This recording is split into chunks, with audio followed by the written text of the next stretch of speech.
ओम नमः शिवाय दोस्तों, स्वागत है एक बार फिर से आपके अपने चैनल अनीताज़ वॉइस में। दोस्तों, आज की वीडियो में हम आपको महाशिवरात्रि व्रत कथा सुनाएंगे। पूर्व काल में चित्रभानु नामक एक शिकारी था। जानवरों की हत्या करके वह अपने परिवार को पालता था। वह एक साहूकार का कर्जदार था, लेकिन वह उसका ऋण समय पर न चुका सका। क्रोधित साहूकार ने शिकारी को शिव मठ में बंदी बना लिया। संयोग से उस दिन शिवरात्रि थी।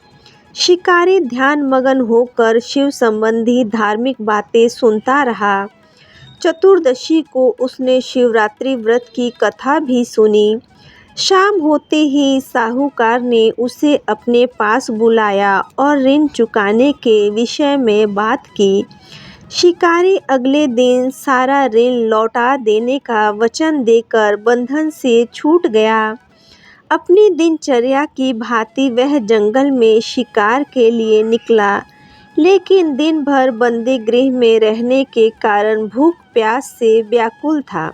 शिकार खोजता हुआ वह बहुत दूर निकल गया। अब अंधकार हो गया था। उसने विचार किया रात जंगल में ही बितानी पड़ेगी। वह वन एक तालाब के किनारे एक बेल के पेड़ पर चढ़कर रात बिताने का इंतजार करने लगा।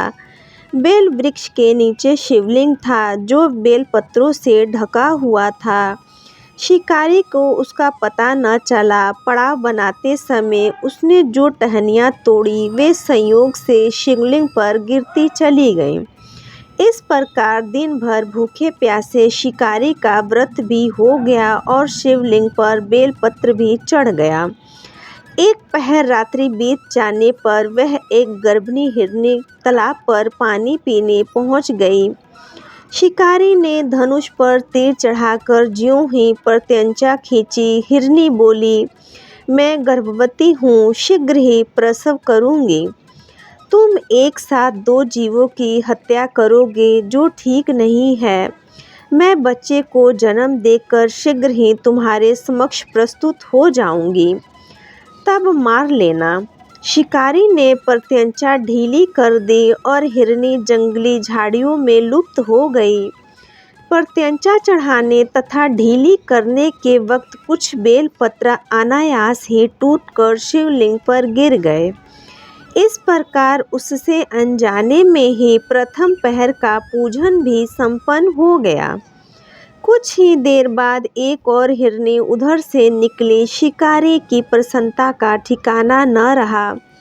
समीप आने पर उसने धनुष पर बाण चढ़ाया। तब उसे देख हिरनी ने विनम्रता पूर्वक निवेदन किया, हे शिकारी, मैं थोड़ी देर पहले ऋतु से निवृत्त हुई हूँ। कामा आतुर विरहिणी हूँ। अपने प्रिय की खोज में भटक रही हूँ।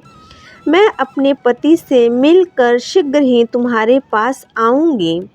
शिकारी ने उसे भी जाने दिया। 2 बार शिकार को खोकर उसका माथा ठनक गया। वह चिंता में पड़ गया। रात्रि का आखिरी पहर बीत रहा था। इस बार भी धनुष से लगकर कुछ बेलपत्र शिवलिंग पर जा गिरे तथा दूसरे पहर की पूजन भी संपन्न हो गई। तभी एक अन्य हिरनी अपने बच्चे के साथ उधर से निकली। शिकारी के लिए यह स्वर्णिम अवसर था। उसने धनुष पर तीर चढ़ाने में बिल्कुल भी देर नहीं लगाई। वह तीर छोड़ने ही चला था। हिरनी बोली, हे शिकारी, मैं इन बच्चों को इनके पिता के हवाले करके लौट आऊँगी। तुम इस समय मुझे मत मारो। शिकारी हंसा और बोला, सामने आए शिकार को छोड़ दूँ, मैं ऐसा मूर्ख नहीं हूँ। इससे पहले मैं 2 बार अपना शिकार खो चुका हूँ। मेरे बच्चे भूख प्यास से व्याकुल हो रहे होंगे। उत्तर में हिरनी ने फिर कहा, जैसे तुम्हें अपने बच्चों की ममता सता रही है, ठीक वैसे ही मुझे भी। हे शिकारी, मेरा विश्वास करो, मैं इन्हें इनके पिता के पास छोड़कर तुरंत ही लौटने की प्रतिज्ञा करती हूँ। हिरनी का दुख भरा स्वर सुनकर शिकारी को उस पर दया आ गई। उसने इस मृगी को भी जाने दिया। शिकार के अभाव में तथा भूख प्यास से व्याकुल शिकारी अनजाने में ही बेल वृक्ष पर बैठा बेल पत्र तोड़ तोड़ कर नीचे फेंकता जा रहा था। सुबह होने ही वाली थी। एक हुष्ट पुष्ट मृग उसी रास्ते पर आया। शिकारी ने सोच लिया, इसका शिकार तो वह अवश्य ही करेगा। शिकारी की तनी प्रत्यंचा देखकर मृग विनती करने लगा, हे शिकारी, यदि तुमने मुझे पूर्व आने वाली 3 हिरनियों की तरह छोटे छोटे बच्चों को मार डाला है तो मुझे भी मारने में विलंब न करो, ताकि मैं उनके वियोग में दुखी न हूँ। मैं उन हिरनियों का पति हूँ। यदि तुमने उन्हें जीवन दान दिया है तो मुझे भी कुछ क्षण का जीवन दान देने की कृपा करो। मैं उनसे मिलकर तुम्हारे समक्ष उपस्थित हो जाऊंगा। मृग की बात सुनते ही शिकारी के सामने पूरी रात का घटना चक्र घूम गया। उसने सारी कथा मृग को सुना दी। तब मृग ने कहा, मेरी तीनों पत्नियां जिस प्रकार प्रतिज्ञाबद्ध होकर गई हैं, मेरी मृत्यु से अपने धर्म का पालन नहीं कर पाएंगी। अतः जैसे ही तुमने उन्हें विश्वास पात्र मानकर छोड़ा है, वैसे ही मुझे भी जाने दो। मैं उन सब के साथ तुम्हारे सामने शीघ्र ही उपस्थित होता हूँ। शिकारी ने उसे भी जाने दिया। इस प्रकार प्रातः हो गई। उपवास, रात्रि जागरण तथा शिवलिंग पर बेलपत्र चढ़ाने से अनजाने में ही वह शिवरात्रि की पूजा भी पूर्ण कर चुका था। पर अनजाने में ही की हुई पूजन का परिणाम उसे तत्काल ही मिला। शिकारी का हिंसक हृदय निर्मल हो गया। उसमें भगवान भक्ति का वास हो गया।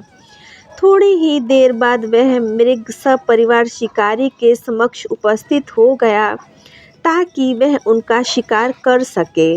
किंतु जंगली पशुओं की ऐसी सत्यता, सात्विकता तथा सामूहिक प्रेम भावना देखकर शिकारी को बड़ी गालिनी हुई।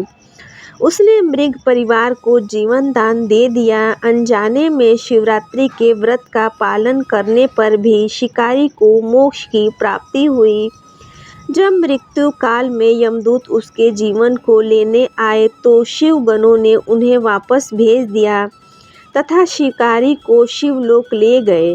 शिव जी की कृपा से ही अपने इस जन्म में राजा चित्रभानु अपने पिछले जन्म को याद कर रख पाए तथा महाशिवरात्रि के महत्व को जानकर उनके अगले जन्म में भी पालन कर पाए।